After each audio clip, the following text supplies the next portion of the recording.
Hello, everybody. What's up? Hope everybody's doing good. Have a good weekend. Last night was crazy. If you haven't seen the TikTok, go watch her TikToks.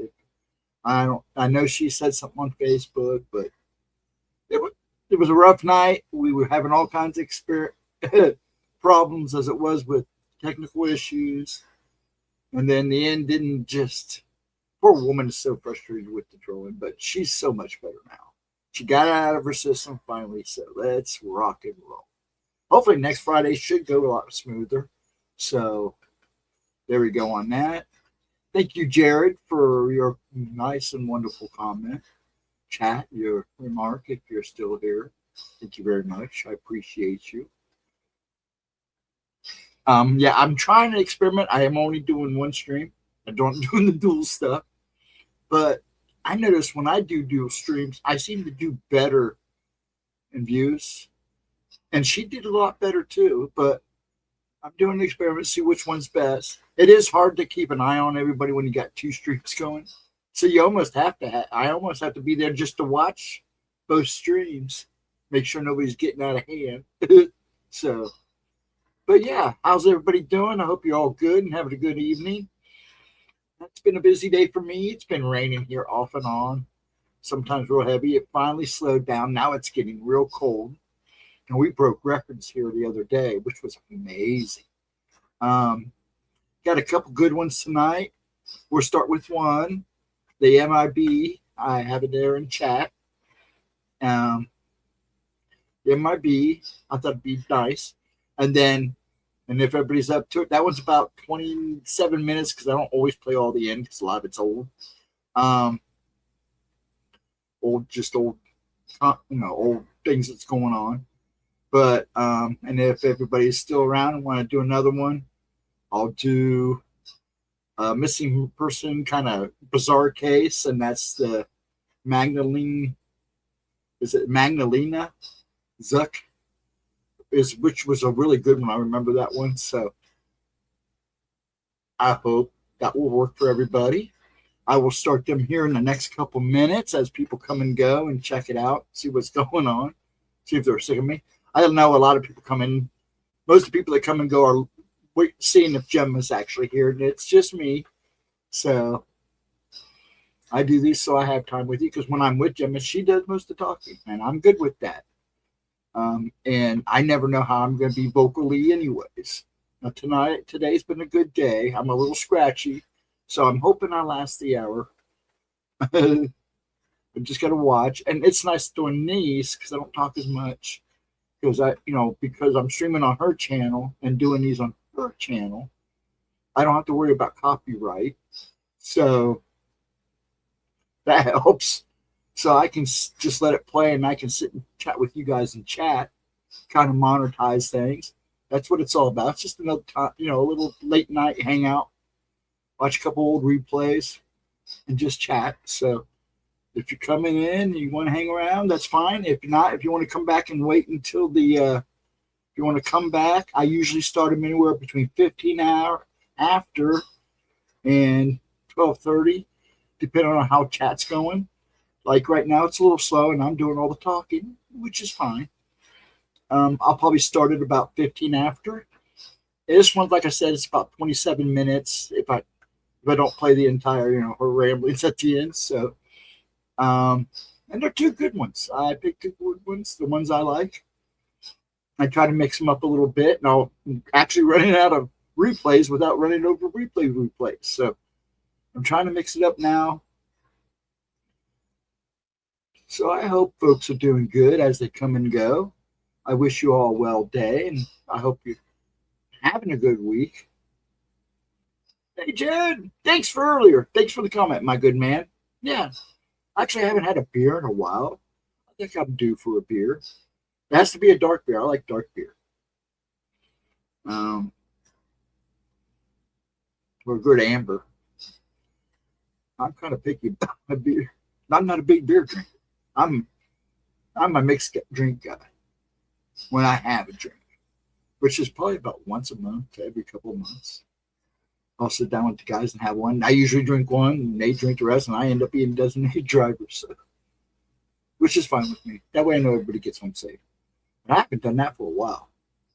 I'm about to go out and hang out with the guys. But I'm glad you're good. And thank you. Those were very kind words. And it is a crazy world. So everybody sit tight, hang on to your butts, keep the faith. Appreciate you, Jared. I really do.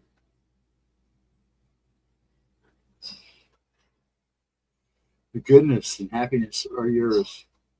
Yep. You're right there, man. Yep, with God, righteousness. You can be as righteous as you possibly can. I try. I'm not perfect. I admit that. You know, luckily she's the one that ended the show because I was about ready to say something this last night. It cracked me up. You waited till the end to do it. So I honestly didn't think, I personally don't think he came in until the end. A lot of these guys wait till the end, but you kind of got the feeling that he had been watching the whole show. But anyways, that is done. Let's move on. Time to go on to better days. Yeah, I felt bad. She was having all kinds of technical issues, and that happens sometimes. You know, I've had mine. I still do once in a while. So yeah, why don't I start this in about 3 minutes, and let's get some Gemma replay rocking. Like I said, this first one, it's about 28 minutes, but it'll probably be anywhere between 27 to 28 minutes. I will be in chat. I am going to go freshen my drink after I get it started. It's just good old water. Needs some ice. God knows we fail. I often wonder how many times he laughs. Oh, I'm sure he's got a good sense of humor. You know we try. Yeah, he does. And I'm sure the good Lord has a good sense of humor. I mean, look at the platypus. I mean, come on. Creature like that, you know he was having fun that day. There are so many crazy animals out there. It's amazing. He has to. Yeah, he does. Especially right now. But see, everything that's happened has been prophesied. I don't think a lot of people realize that. But Latro, hey, good man, how you doing? You know, I meant to ask you the other night, and it was a crazy night last night. How are those eyes doing, my man? Are you feeling better? Are you getting back to normal again? I do appreciate you. There's been a couple times that Latro has been the only guy in my chat. Bless his heart. And I appreciate that so much, Latro. You don't know how much, good man.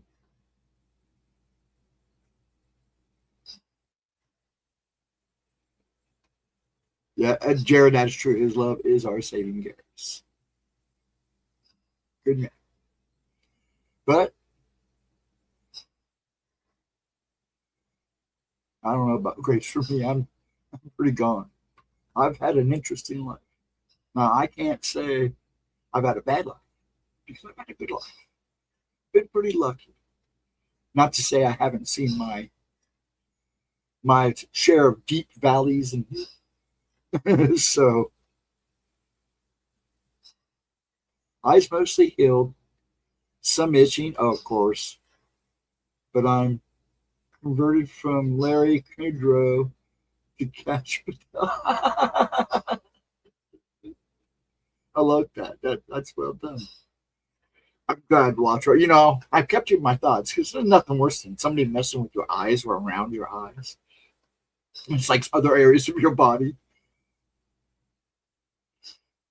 So yeah, I kept you in my thoughts. That's a big deal when they mess with you. Even if they're just doing little things. You know, a lot of things can go wrong with little things. Believe me, I've had my share, and I've got the scars for it. So yeah.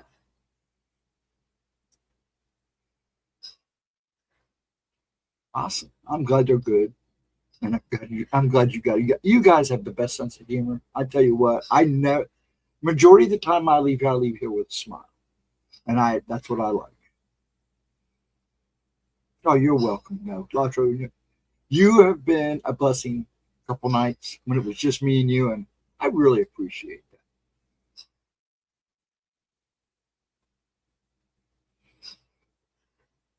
We say God bless, but by His love, we're already blessed. So, you're fine, sir.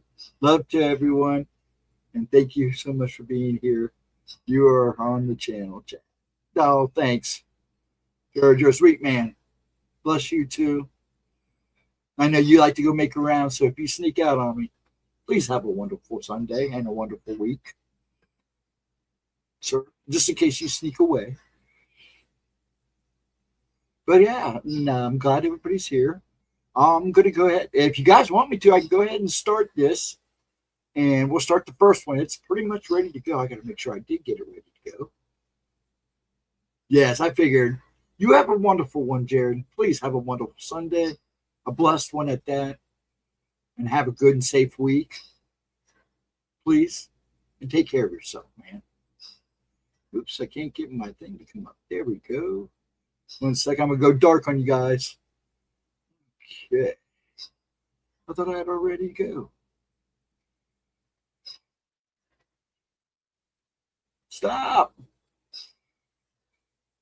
No, it's going to be funny. Always get her in the most odd positions. Okay. Let me get this up and running. I got to get it shared. Okay. This is the only thing that takes a hassle. It's trying to make sure. I got a camera in my way, so I'm like trying to look around the thing.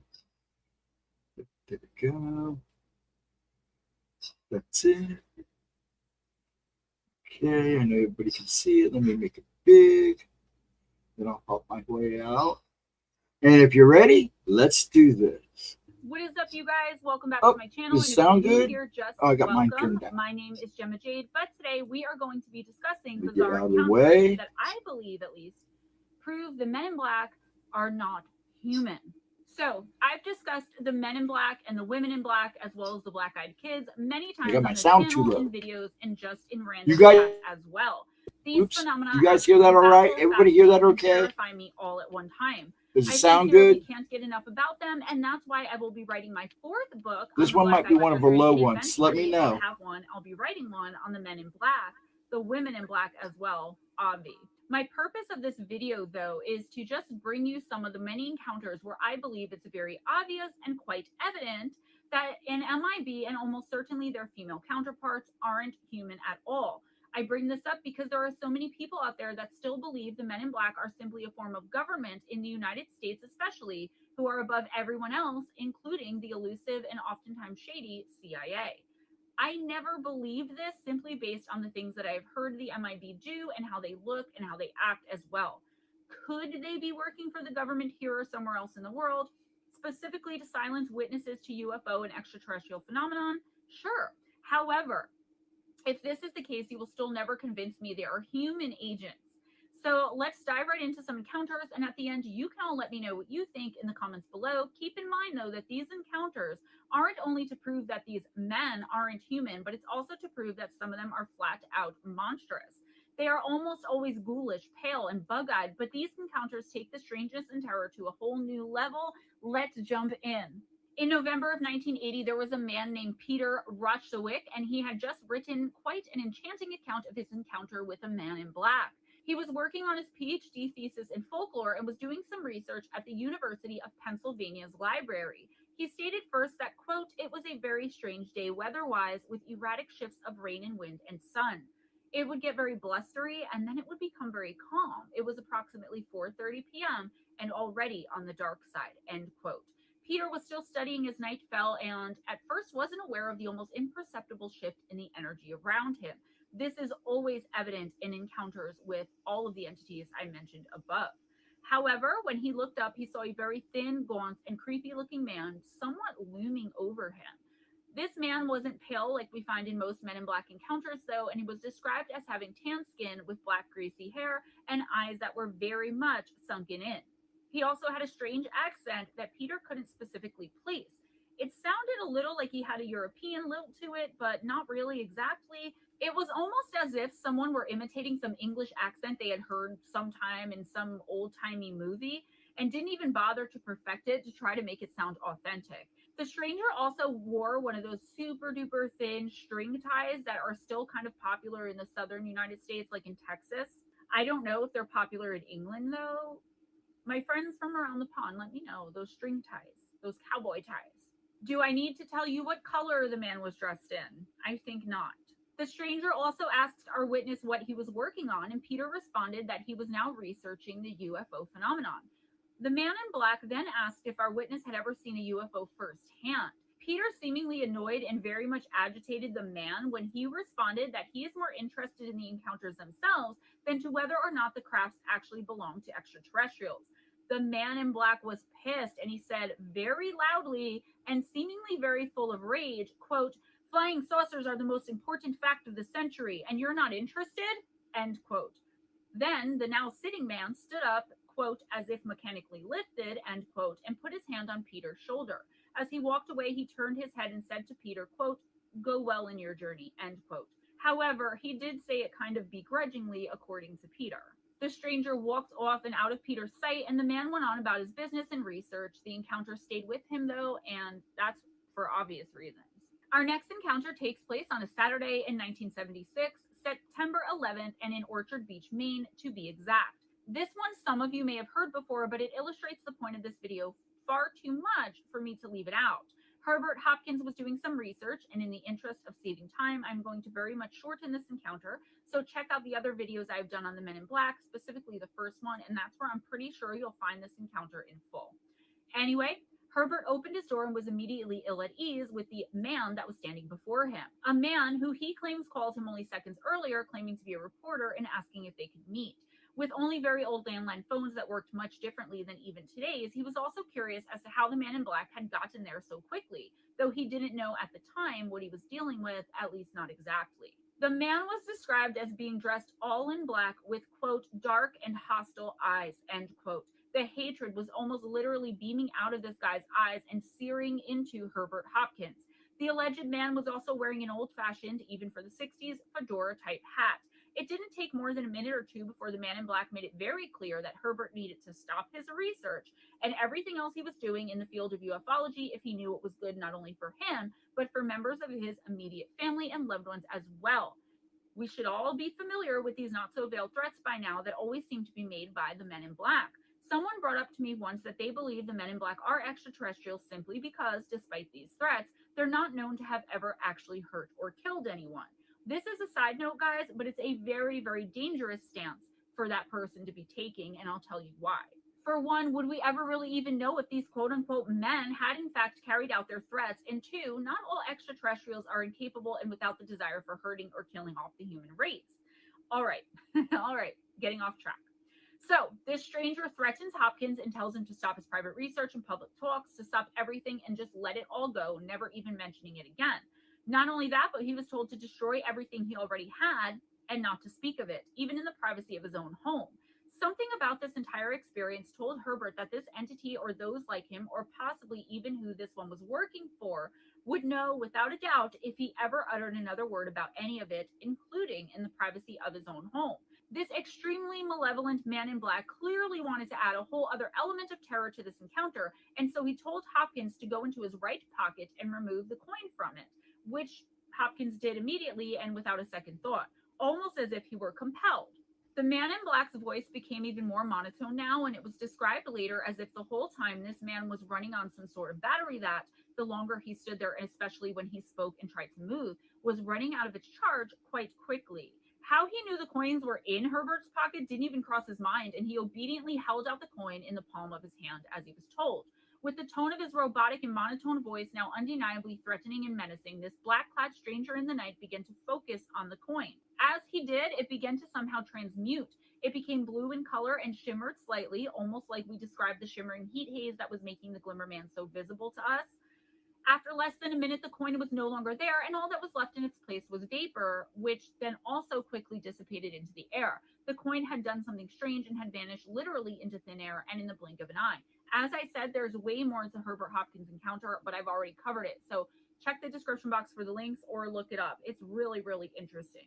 After this, the man in black quite gleefully... Actually, it is very interesting. ...the exact same thing as he had done to the coin to his heart.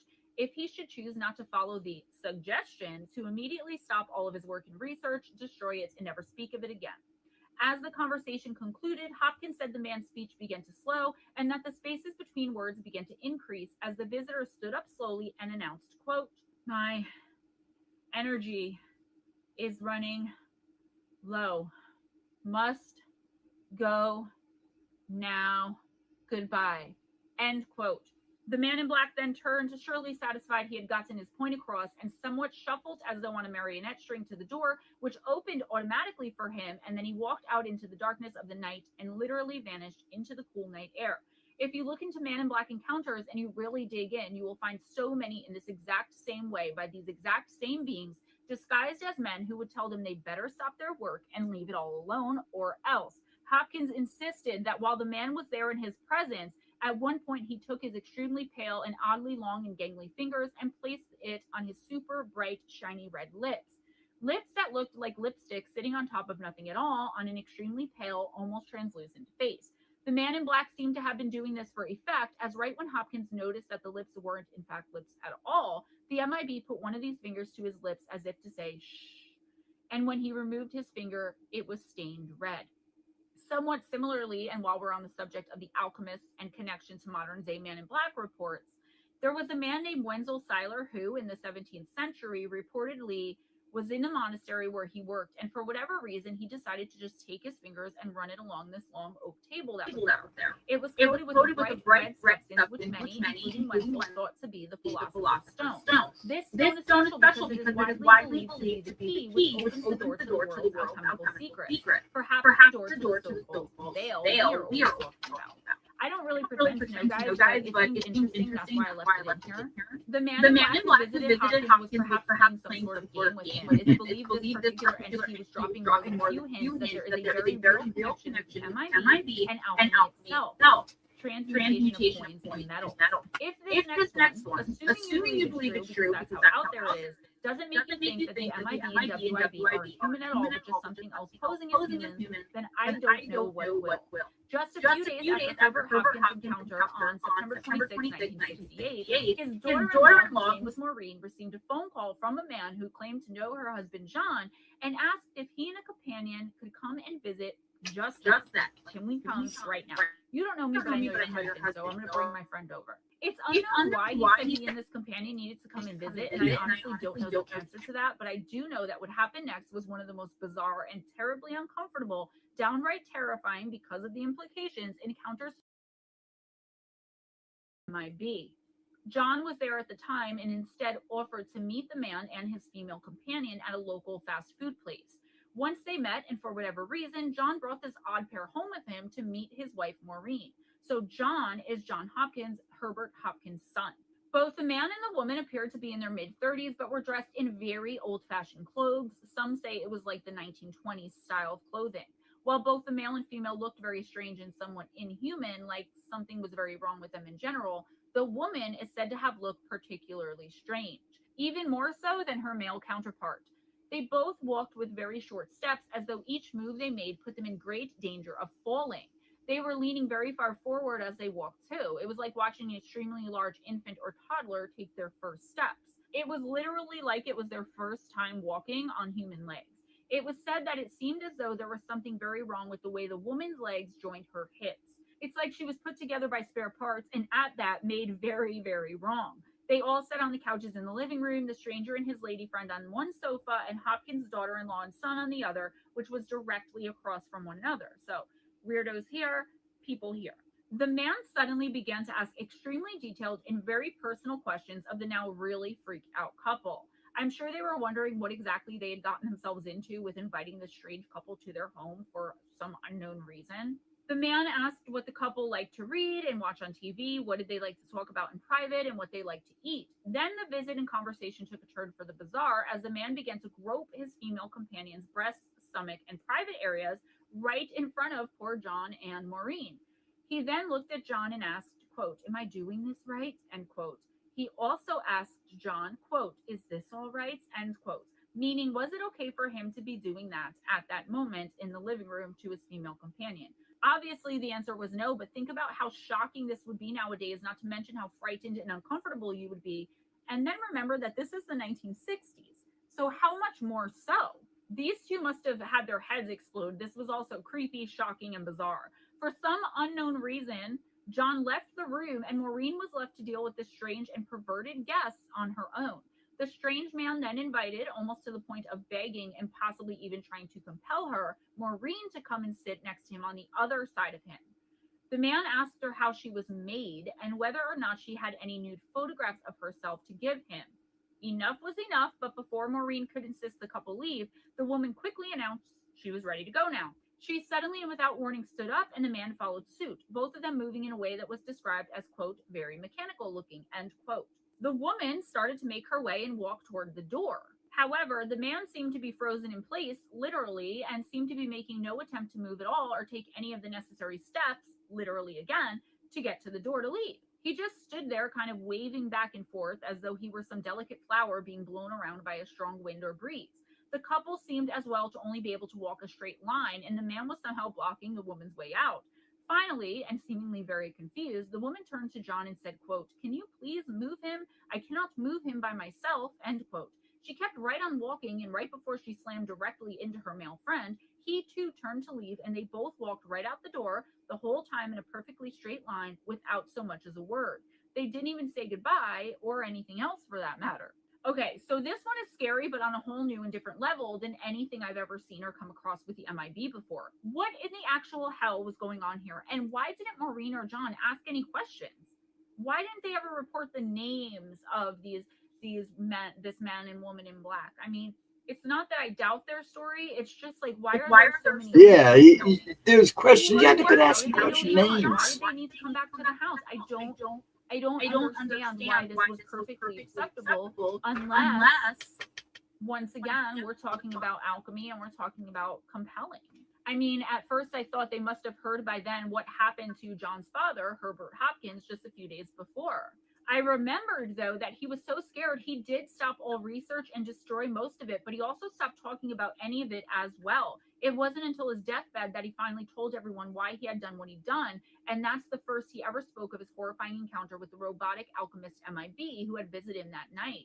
So maybe he even kept it to himself with his family. He had to have known it had something to do with him when his son came to him with this crazy encounter story, but that's just speculation as I wasn't there and there's no more info on any of it. I really can't be sure, and that's where this one ends, which I find incredibly frustrating and unfortunate.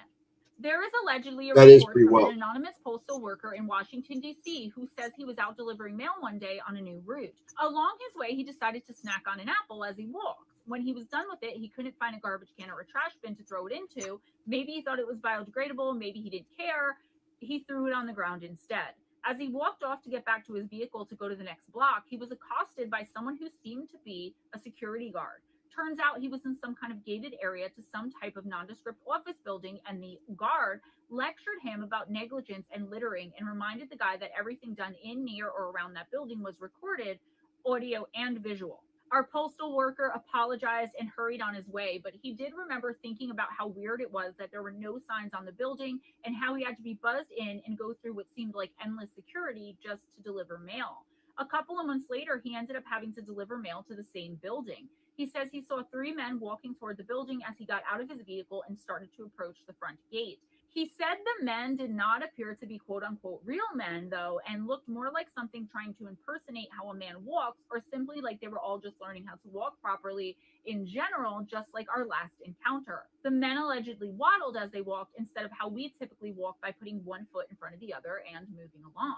He also stated that though the way they walked was weird, it was nothing compared to how sickeningly thin these men were, and that their thinness terrified him for some reason because it was so incredibly unnatural. Almost like Bones had somehow stood up and put on a black suit and decided to pretend it had skin again for the day. So he went up to the front and rang the bell to be buzzed in. And when he did, he was greeted by those 3 men he had just seen just a few moments earlier. And though they hadn't seemed to even be aware of him just minutes ago, they were now very aggressively drilling him on what he had just seen when he entered the building, probably meaning the way the guy was walking. The guy knew they were talking about his seeing how strangely they walked and looked, but decided smartly to play dumb and pretend like he had no idea what they meant because he hadn't seen anything. Eventually, he was let go, but within a week, he had a whole new route where he never would have to deliver mail to that building again. This is where this encounter always ends, but I don't accept that. I mean, this just proves even more to me that literally everyone in the government is quote unquote in on all of this extraterrestrial stuff. Who called the Postal Service and said the man had to be removed? And more importantly, at least in my opinion, why did the United States Postal Service feel compelled to comply with who or whatever this was? We'll never know. Another anonymous man came forward with quite an interesting encounter from Washington, D.C., this time from the State Department. He says he was bored with sightseeing and wandered into the State Department on a whim, and really for no reason at all other than out of sheer boredom. However, once he was in the lobby for more than just a few minutes, he had the thought, by the way they were staring him down, that security was getting suspicious of him and his business there, of which he had none. He claims that as soon as he had the thought to leave, the security men came over to escort him out of the building, and that was that. But it wasn't.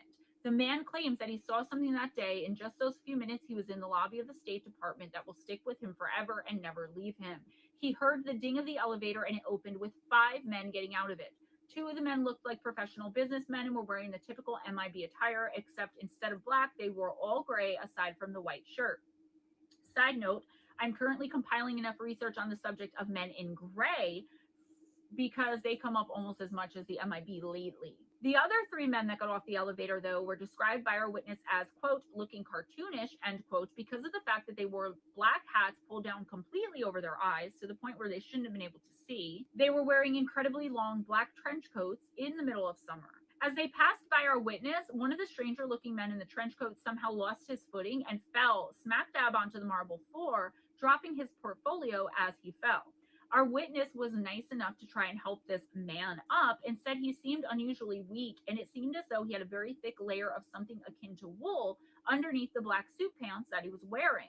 What our witness found most incredible and bizarre, though, was that the entire time from when he tripped to when he hit the hard marble floor to dropping his portfolio with papers going everywhere, and then right up until he was helped up, the man's expression never, ever changed.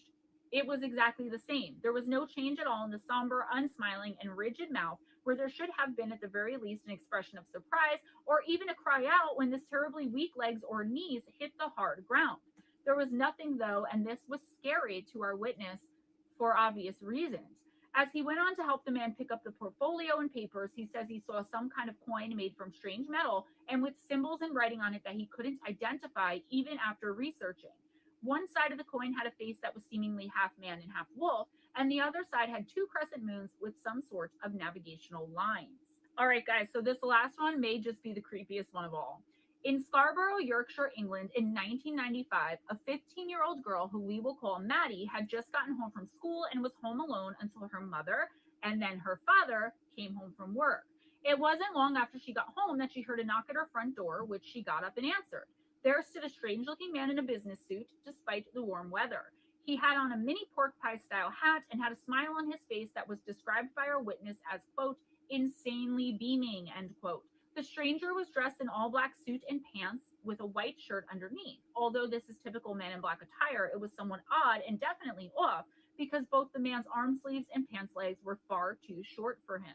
He was not only wearing a suit in insanely hot temperatures, but he was wearing one that was obviously a few sizes too small.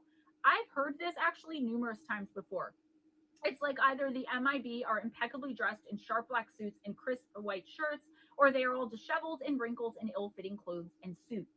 Maybe it depends on which planet or star they come from, as I'm sure, like with everything else, some of them at least have to be new to this, right? I mean, they can't all be experts in being human. They have to try out their human suit for a little bit. That's how I see it. I'm sorry. That is like what pops into my head and I just go with it.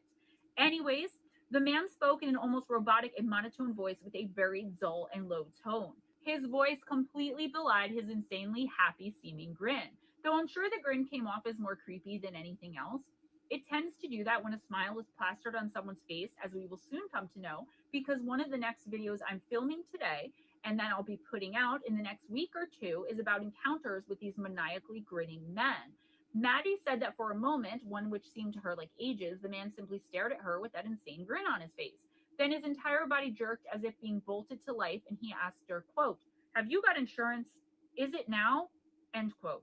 There was no feeling to his voice, though, and it was incredibly jerky. Maddie did the reasonable thing and asked the man to come back later on when her parents were home, as she didn't know anything about such matters as insurance or anything like that. She was only 15 years old, way out of her comfort zone and out of her league with this stuff, I guess. The man was by now sweating profusely, which was not really too surprising considering the hot weather and the heavy suit he was wearing. He took off his hat, which reveals a completely bald head underneath, and wiped the sweat off of his forehead and brow. And when he did, it looked like a very thick layer of what seemed to Maddie to be stage makeup came off on the back of his hand. Now that she'd seen this, she realized the makeup was most carelessly applied to begin with and began to wonder how she had been fooled by it in the first place. She said the skin, or whatever it was underneath, was white to the point of almost being translucent and, quote, dead looking, end quote.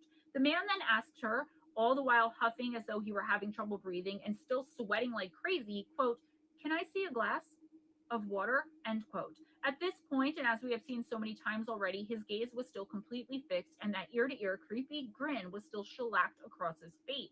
Maddie was a sweet girl, and she worried the man might pass out right there on her doorstep, and so she invited him in and told him to have a seat, which he did. This is when she noticed his shoes were on the wrong feet, and that he walked as though he were some sort of marionette who was missing his strings. Maddie got him the glass of water, but when she returned to the living room where she had left him sitting, he was now standing upright by her fireplace and gazing at a carriage clock that sat there as a decoration on the mantelpiece. Maddie explained, quote, "He made me so nervous I started to blather. I told him that the clock was my father's retirement present, which seemed to be some huge revelation to him. He stared at me, still smiling, and said, 'It is your father's time? Is it here and now?' Then he took the glass of water and just looked at it. I realized that he'd asked if he could see a glass, and that's what he was doing.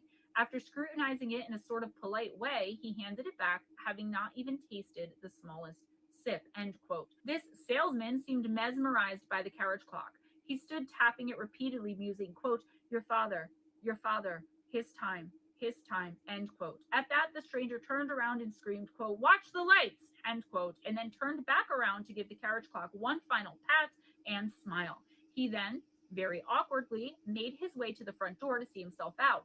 Maddie had to run to open the door for him and got there, or so it seemed, just in time, as it looked as though the stranger was ready to walk directly into it. He hadn't reached for the doorknob or anything and was just going to keep right on going. After shutting and locking the door behind him, Maddie ran to the window to see if the man was going to go and visit any of her neighbors or to see what kind of car he had gotten into. However, the man had seemed to have disappeared in a matter of those mere seconds. As Maddie sat there ruminating over the experience he had just had, lights suddenly appeared right there in front of her in the living room. A little cluster of them all brightly dancing across the room as though to some melody unheard by Maddie. Within just a couple of days of the visit, the clock the stranger had so admired stopped working, and there was nothing that could be done to fix it.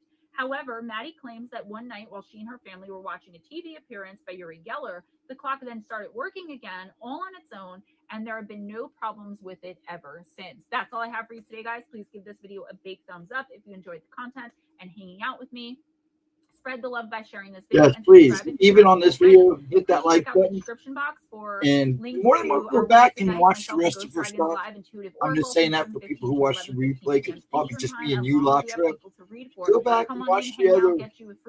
There's plenty of good stuff. Now, I don't know if she's going to keep the Oracle stuff on the video part. And if you'd like to become a patron, if you donate $20 the live or section more of through her Patreon, library, you will receive an automatic personal monthly intuitive oracle reading from me to you. No, we no longer do that, so I'm going to stop that. Let me get this off. I hate when it does. Okay, 1 sec. 1 sec, it's still running. You can hear it, can't you? There we go. Let me go back. I'll set up the other one in case we do another one. I wouldn't mind doing another one. I'm just relaxing. So when I'm done with this, I will be going to bed. I got to be up in the morning, but I'm just kind of chilling. And it's only 12:44. Let's see. I could do the other one. It's only like, let me get back to it. It's like 17 minutes, I think. Let me get to it. It's something. I'm trying to do them right out of her catalog. That way she gets the views for them. Where'd it go? Still not down far enough. Okie dokie. Sorry if I'm all dark. Come on. I'm close now. I thought I was. Wait. I passed it. I did that last time.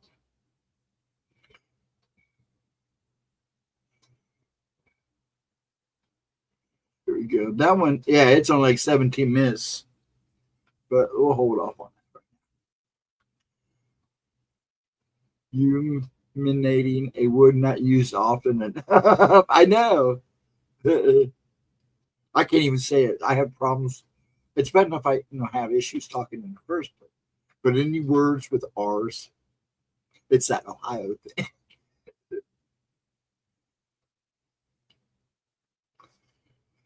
So if you want me to do another one, I will. I can do that one, the missing cold case file. I know that. When people pop in, might want to watch that one. People like the cold case stuff, the weird missing, weird what happened to them kind of things. Oh, you have a list of those words? Now you sound like Gemma. She words come out of her mouth sometimes. It's like, I haven't heard that word used ever.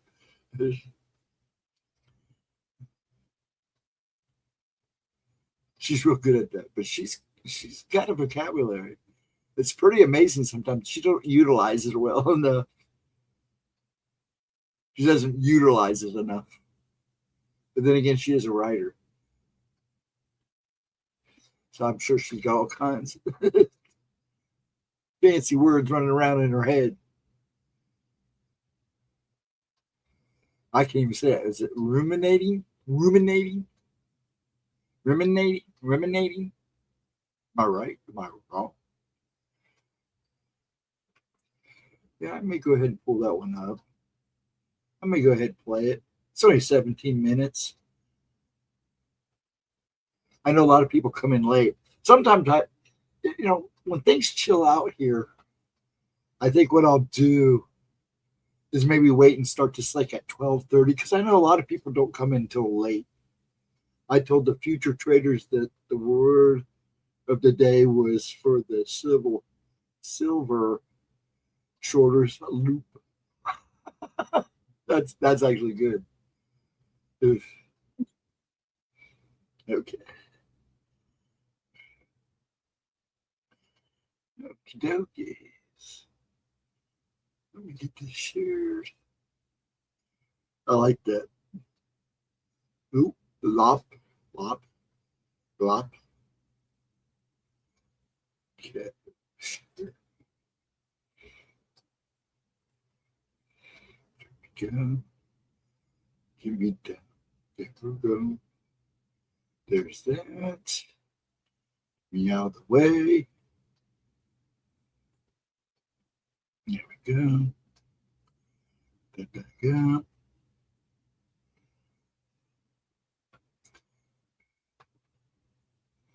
Okay. Now here's the second one. This is the disappearance the craziness of Magna. It's up there. Magdalena Zuck. Strange, weird thing. This is a weird case. So let's give it a shot. It's about 17 minutes. Probably a little short of that once I cut off the end. Like I said, a lot of that stuff is sort of promotion for Oracle, which she does not do anymore. So let's do this. Let me hit play. Guys, welcome back to my channel, and if you're new here, just welcome. My name is GemmaJade, but today we are going to be discussing the bizarre and frightening death of Magdalena Zuck.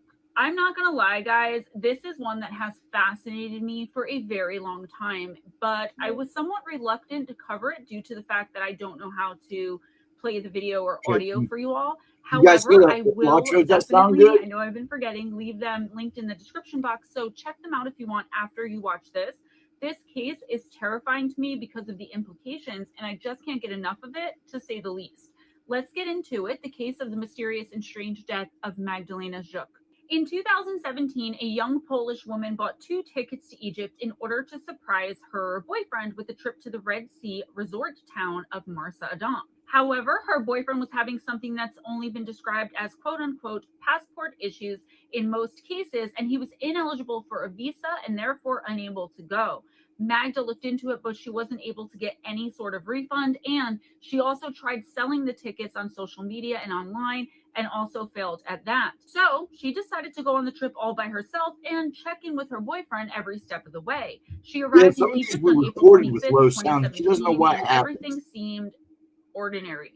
Magda did call and check in with her boyfriend, and everything seemed fine at first, but eventually one of the calls was quite disturbing and would be the kickstart to every other strange, unexplained, and unknown thing that would happen in the long chain of events that would eventually lead to the end of her young life. She was hysterically crying and honestly not really making much sense. It was almost as though she were afraid to talk about and say what was causing her to be behaving this way. Her words were in Polish, which is obviously her native tongue, but she was almost inaudible and unintelligible as she spoke to him. However, she very clearly blurted something out, and it was, quote, "They have all sorts of tricks here. I cannot say what happened. Take me away, please," end quote. She repeatedly also spoke only one letter, the letter M, a few times for seemingly no reason. There was a man with her who seemed rather mysterious and who seemed also to never want to leave Magda's side while she spoke to her boyfriend. And during this particular bizarre video call, you can hear the man say, quote, "This call is a waste of time," end of quote. And then he disconnected Magda's call with her boyfriend while she was still completely in hysterics. The man was eventually later identified as a tour guide, and his name was Mahmoud Carey, and it was unclear what he had to do with Magdalena, why he was, in charge of her phone calls or whatever. Like, why was this guy there? Magda's boyfriend luckily immediately called back and was able to once again get her on the video chat, but she was now more hysterical than ever and refused to explain what was going on and then refused to even talk to him at all. Her boyfriend begged Magdalena to tell him what was happening, and he kept reminding her that she was his angel and she could trust him. It was then he began to start to make arrangements for a friend of his to go to Egypt and pick Magda up the very next day. That was the fastest flight that they can get her boyfriend's friend there to get her. Unfortunately, she wouldn't make it even that short amount of time, and it seemed heartbreakingly like she knew it too. In the meantime, after the video calls that were so terrifying and worrisome to her seemingly loving boyfriend back home in Poland, Magda's erratic and somewhat crazy behavior seemed to get much worse. She started to send text messages to her closest friends and family, telling them that she was hearing strange voices in her room, and then asking them, quote, "Where are you?" end quote, and telling them, quote, "Come to me," end quote.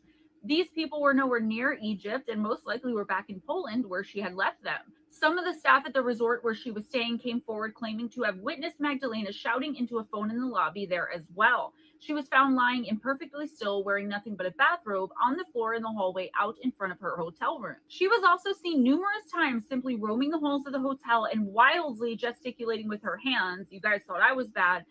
Though having some sort of silent yet very heated conversation with either herself or someone or something that wasn't there or just wasn't visible to anyone else. I mean, is this paranormal?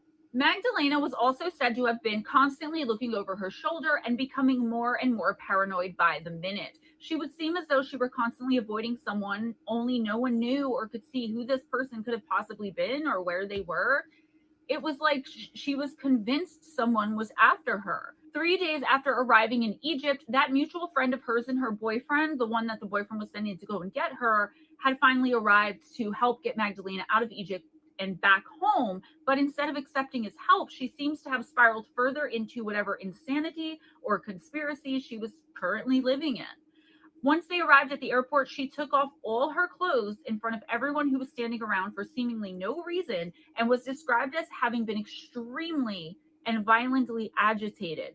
Unfortunately, because of this, the airline banned her from boarding her flight home. She was finally taken to a local hospital, but things only got more bizarre and more sad from there. The hospital staff reported that she was both unpredictable and extremely uncooperative. Remember, she was paranoid or something, and apparently she didn't trust the people around her or the hospital staff that was, presumably at least, there to try and help her so she could eventually and sooner rather than later go home. Once she was admitted and brought to her hospital room, she began screaming like a lunatic after making several attempts to jump directly out of the second-story window. She had to be restrained. She would kick at and punch the hospital staff and anyone who came near her. Eventually, she was put in a private room and tied down to the bed. Unfortunately, they kept her on the higher floor, and when she was able to convince the nurse to untie her, saying that she had to use the bathroom, she beat the nurse up, attacked her, and then, seemingly in a state of complete and total delirium, she jumped out of the second floor window, through the window, to her death. She threw herself out of the window and landed 2 floors down, face first on the concrete steps below her. Magdalena Jukin was immediately sent to a much larger and more well-equipped hospital for the situation, but unfortunately it would make no difference at all, and she was officially pronounced dead just hours later. Obviously, something like this, an extremely beautiful and young Polish girl jumping to her death while vacationing in Egypt after having some sort of mental break, was all over the news. There was nonstop around-the-clock coverage in her home country of Poland, and people wanted and insisted upon getting some answers here. Why had Magdalena been acting so strangely, and who did she believe was out to get her and therefore seemingly running from? The call to her boyfriend where she was first hysterical, the cryptic messages in the letter N she kept on repeating would all need answering for, but so far, nothing new was being reported or learned at all. The hospital claimed this was a run-of-the-mill suicide and that she was suffering some sort of psychosis. Nothing to see here. Let's move along. 2 separate autopsies concluded that this was, in fact, a suicide and that she most likely did have some sort of psychotic break right beforehand. Her family, her boyfriend, and pretty much everyone who knew her felt like there was much more to this and refused to accept the explanation that Magdalena had taken her own life. They were convinced that she would only have been behaving so erratically for good reason, and they were hell-bent on finding out who or what that reason was. As the Polish media descended upon the resort town in Egypt, rumors of organized crime, sex trafficking, sexual assaults, murder, elaborate cover-ups, and all kinds of foul play began to emerge. The media, to its credit, immediately took notice and kept on investigating. So let's go over the very strange and ominous clues and the things that came to light during the aftermath of Magdalena Jukin's death. Her autopsies had not been performed until days later, days after she died, and this helped tremendously with the sensationalization of the case that would keep it front and center, at least in the Polish media. It's alleged by all involved that the authorities who worked and investigated the case in Egypt were extremely evasive and very vague. The theories, the rumors, the coincidences, the conspiracies all abounded, with someone claiming Magda was actually found in her room with head injuries, though I don't know what this is alleging, or like if they meant her hotel room or the hospital room. I have no idea. Like, I just figured I'd bring it up because it jumped out at me. I don't dig too deep into pure speculation, guys, but feel free to let me know if you do and what you all think or things you may have heard that you believe, but let me know why you believe it, okay? I'm really interested to see what you guys think here. Eventually, a Polish reality TV show did a highly sensationalized expose on the case, with the reporter being someone very famous in Poland, allegedly, who knew how to sensationalize even the most boring and weakest of cases, let alone something so lurid as to what was being said had allegedly happened to Magda, and his name was Krzysztof Rutkowski. His expose reporting on the case led it to being even more hyperbolized than before. Allegations were all over the now frenzied media of sexual assault happening not only to Magda, but to tourists in general in this area of Egypt, and the alleged fact that Magdalena Jukin herself was forced into some sort of sex trafficking or prostitution. It was alleged that the resort itself and most of the staff who worked there were all in on this as well. It was a grand money-making scheme. And factually, it is actually, especially over there. And I mean that no offense. I just mean from my research and things that I've picked up, that's just facts of what's going on over there and everywhere, really. I mean, it's happening here in the United States too.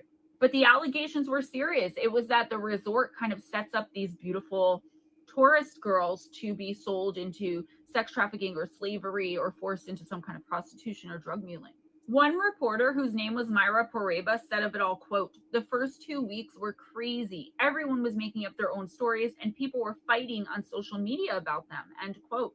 There were further allegations that hit much closer to home when the belief that Magda's own boyfriend was using her as some sort of drug mule into Egypt, or that she had gone there to secretly work for him as the prostitute, essentially with him being her pimp. There is no evidence at all to back up these claims about Magda's boyfriend, and of course, he emphatically denied all of the rumors going on about him and his relationship with her. There was also an unsubstantiated rumor that she had been sexually assaulted in her hotel room by a quote-unquote gang of men and had a mental breakdown because of it. The autopsies, which most people by now were not putting much stock into, claimed she had not been assaulted in that way at all, but still and all, almost everyone involved believed she was murdered and that Egyptian authorities, possibly in the interest of protecting tourism, were covering it all up. Basically, it's that they know full well what happened to Magda and just aren't saying anything. The official autopsies also claimed there were no drugs at all in her system or alcohol when she died. The tour guide who was present when Magda made the first hysterical call to her boyfriend, Mahmoud Carey, was questioned by police and found not to even be a person of interest, despite Magda clearly being scared to speak around him and saying the letter M, which was the initial to his first name. There were quite a few people with that first name initial involved in this case, though.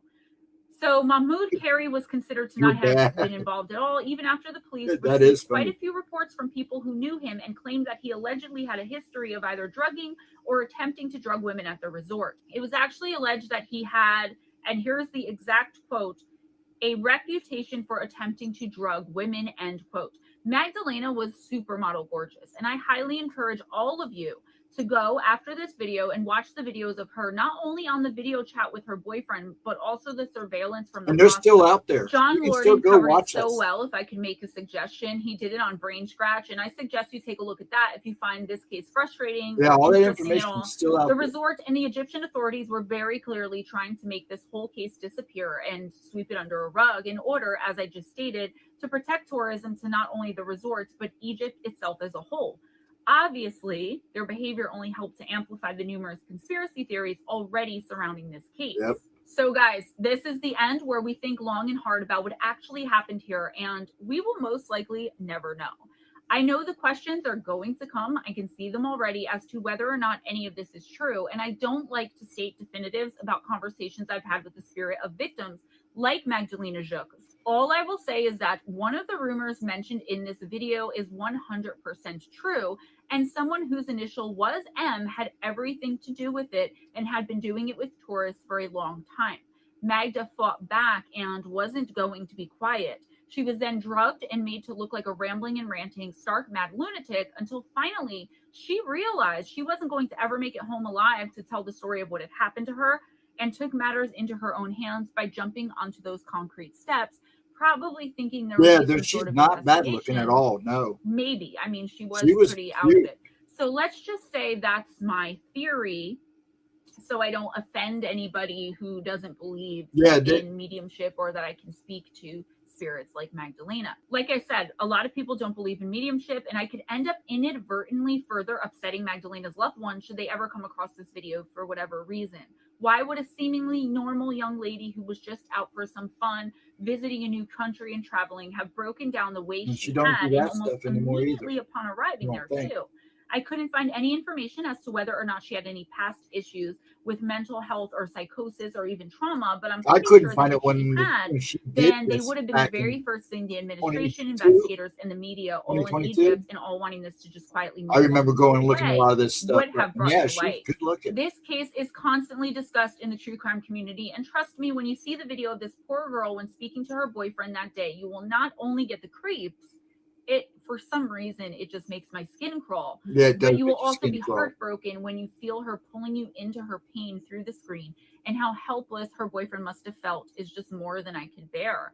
That's all I have for you today, guys. Please give this video a big thumbs up if you enjoyed spending this time with me and hanging out with me. Also, subscribe if you haven't already, and spread the love by sharing this video. Check out the description box for some important links, how to make donations to the channel, PayPal, Patreon, CashApp, and Darrow. I also have an Amazon wish list gift link where you can buy crystals and. Let me go close it out in the background here. Thank you very much for letting me play those two. Yeah, that case is just sad. She was a good-looking woman. She shouldn't have been there by herself. And these people, man, they prey on that stuff fast. I hate to say it. Man, how many have we heard about bicyclists, especially these women and these single couples going over in these areas and saying, oh, we're going to walk and meet everybody because nobody's bad. And how many have they found unalived or beaten to death? It's not good. Yeah, Egypt, the only reason I would go is I'd go long enough to check out the pyramids and get out and check out some of the ruins. Now, I wouldn't mind going to like Jordan and Israel, the Holy Land, because Egypt is actually part of that. But I wouldn't stay very long, or at least not at this moment, not at this time. But yeah, I've always wanted to go at least to the Holy Land, but it's scary right now. I guess that's when you go and just have faith that you're going to go and come back. But I'm not big on flying right now. Right now, if I had to fly, it would probably be to Japan. That'd probably be as far as I'd go. The only place I'd go. Only because I have contacts there. I'd at least be able to survive. And that's still looking at places. You know, it's cheap to buy a home there. And you can buy a nice one. You get it blessed before you move in. That way you don't move into a haunted one because they do that. It's pretty wild. I'm talking to a realtor online. He says, yeah, they'll bless the house. Make sure there's nothing bad there. So, yeah. But no, Egypt's not high on my list at the moment, no. Actually, anywhere in that part of there. Airline connections to Ohio from here are awful. Oh, I know. When I went to go out to see my daughter in Kansas, I was going to fly, and it was like they had me going all the way up here, then going somewhere else, and then finally when it could have been a straight shot, straight there, and it was more to do that. And I'm like, let's take a bus. Yeah, I left. I left in the afternoon, and I was there early that morning, and I enjoyed it. And that one by the time we passed Kansas City, there was only like 5 of us on the bus. I had a whole seat to myself. It was nice. Hello, Rainwater. I hope you're well. Thank you for popping in and saying hello. I do appreciate when you do that. I miss you when I don't see you for a while. But thank you. I hope you're having a good weekend. I hope you have a blessed Sunday. Thank you very much for popping in. But yeah, I don't. And that's just part of flying. I mean, the craziness, between going here and there. I don't know why you have to be rerouted, and then you could run late or take a chance of missing your flight. If I can't drive it, I may take a bus. I had more fun on a bus than I did in a plane. I went through Atlanta on Delta. I had a 45-minute layover, and I had to change concourses with my battery. Oh, that sucks. Now, see, the only time I had a long layover on the bus was in St. Louis. I had like an hour layover, and I didn't even think it was an hour. It was supposed to be like an hour, and I'm just sitting there in a bus terminal. It looked like it had been through World War III, but they were working on it. I grabbed me, they had a guy in there making burgers and stuff, so I had a burger, and it was actually really good. Some fries and a pop, and sat and waited for the bus. I don't think I waited a whole hour. I really wasn't paying attention, but it was like by the time I finished the burger, he was telling everybody to get in line and get ready to get on. Man, I saved so much money. The only time I had a full bus was when we were here in Ohio. And most of those people got off. We made 2 stops in Ohio. They picked us up, basically went down the road 70 to the west side, stopped at a new bus stop there, dropped a bunch of people off. Only like 3 people got on. We were about a half full bus. And then it just started thinning out. But like I said, once we left Kansas City, we were down to like 5 or 6 people. It was nice. Most people had their headsets on and just laying back and enjoying the ride. It's nice to be on the road and not be the one driving and be able to enjoy the scenery. Usually when I'm on the road, I'm driving. That was nice about coming back with Ashley was we took turns driving. She drove most of the way. We spent the night. We could have probably made it in one day, but because of the kids, she likes to stop for the night and give them a break. So we stopped, and then I drove the rest of the way. No, actually, I drove to the hotel, and then she drove the rest of the way home. So I got to relax on the way home. It was nice. I don't mind driving. I'd rather drive. I'm so hyper anyways. I'm sitting in this chair bouncing 1,000 minutes, hoping my voice hangs tight.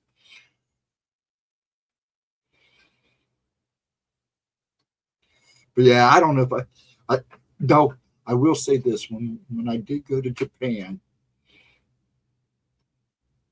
it was nice because they knew I had told the lady outside the counter that, hey, I have some movement disorder. My parents warned them. Man, everybody was pleasant to me. So nice. That was probably one of the nicest flights. Going to see your mom in spring. She will be 90. Give her a big hug when you see her. You got that 92-year-old man's back here. I count every day with blessing with him. Though he's tiring out. It's getting harder and harder for him to move now. But he was a pretty active guy. And a mechanic. And you lot to know, messing with cars and stuff, how hard it is on a body to be a mechanic, especially when you're working on big rigs and bread trucks. So the man had an engine drop on his chest, and it stopped literally right on his chest. It could have crushed him. He says he still to God doesn't know how it didn't. He came up with an impression on his chest. Like, holy crap. I remember that day. My mom freaked out because they didn't even call her. He wouldn't let him call her and tell her what happened. He came home and told her. It's like, holy crap. Now that's a man. That's a Marine. That's a serviceman, I should say, because I know a lot of servicemen they have seen their thing. But got glad. So when does she turn 90, Latra? Busted knuckle. Yeah, he has his scars, that's for sure. Yeah, and I believe it. So when does your mom turn 90? Is it this month or in the next couple of months? That's awesome. You're gonna throw her a big wingy dig, take her out and spoil her for the day. Man, I tell you, I think when senior citizens hit 85, because didn't they up retirement from 83 or 63 to 65? So not 85, let's say 80. Once a person hits 80, they shouldn't have to pay taxes anymore. Her birthday's March 26th. I got to write that down. Let Gemma know too. Write that down, Latra. I'm going to tell Gemma too. Anybody else that's watching or watches the replay, you have a grandparent or a parent that's getting ready to turn in their 90s, please let me know.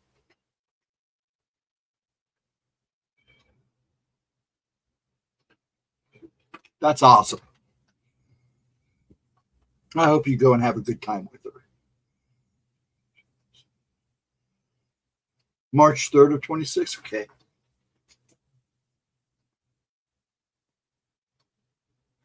Gotcha. That's awesome. Her little man's her birthday's the 1st.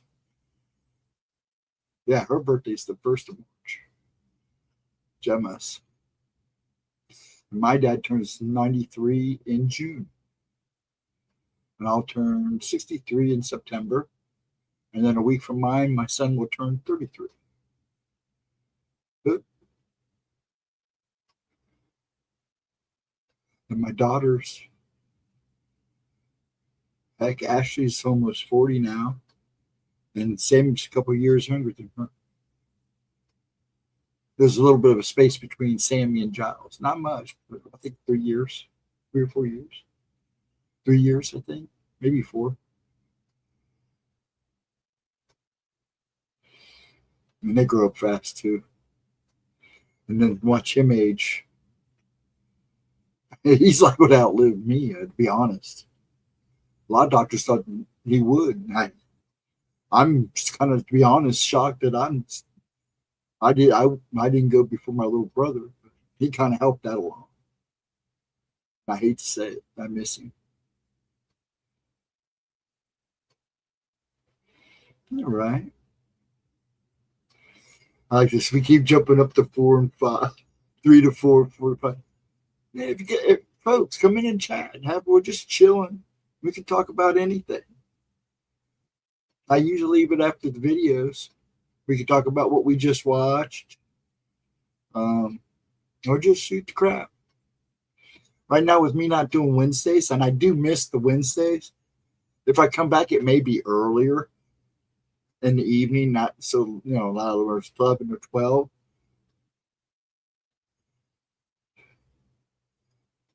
If things weren't so crazy with him, I would still be doing Wednesdays. I still may come back, and I still may do a surprise. Hey, I'm going to stream tonight. Come join me, hang out, and chat. Any of us in this household could go at any time. Amen. And that's a fact. Anywhere. I'm always happy. I'm always thankful that I get a next day. So that is a fact. It's the same way here. I got a brother who's almost 7. No, he's in his mid. I got 2 older brothers that are in their mid 60s, almost late 60s.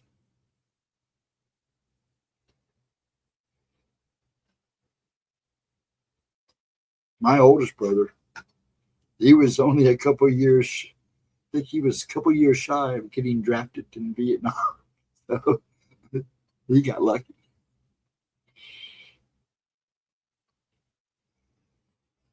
Do you still have to sign up for draft? Do you still have to go in and register for draft? I remember having to do that when I turned 18. So that was in my senior year. I turned 18 at the beginning of my senior year. So I had to go in and register for draft. With my luck, I'd be reincarnated just before the Milky Way collides with you. Oh, really? Wouldn't that be a while? I always said if I'd come back, if I'm reincarnated, just make me a newt or a salamander somewhere off in no middle of nowhere in a deep, dark jungle somewhere.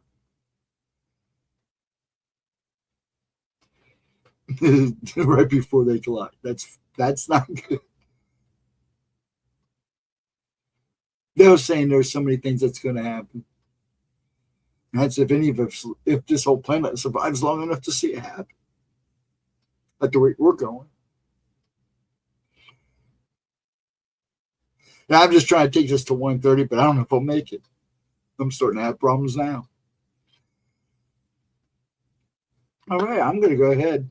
If you're okay, Latro, I'm going to go ahead and shut it down. Thanks for hanging out again with me and chatting. Do appreciate it. Jared, thanks for coming in. Rain, thank you so much for coming in. All the people that have been popping and going, coming and going. I appreciate you all.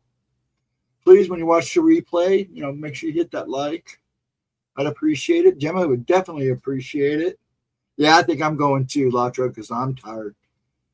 Actually, my voice is starting to get a little rough.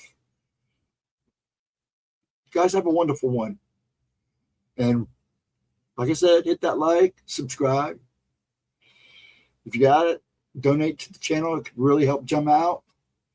We will be here. She will be here Tuesday. Well, she has her premiere on Tuesday at 10:15. So be here. I should be in chat. I've been trying to be in chat. Sometimes I can't. But the one times I was missing, I was there. I just couldn't say anything because I was either on the phone or dealing with other things. Actually, one time I was watching the end of Dairy, so I was watching two things at once. But everybody have a wonderful weekend. I'm just kind of just on here. And please take care of yourselves. I'll see you. I'll probably be here Tuesday night at 10 for her premiere. And we will be back Friday, hopefully with no technical difficulties and a little better format. Everything was just kind of crazy that Friday night. It was just nuts. But hopefully we plan on being a little more organized. Give us time to get it going. You know, Latra gave a lot of great suggestions, stuff that we've been talking about. So much love to you all. Peace out. And I'll see you guys on the flip side.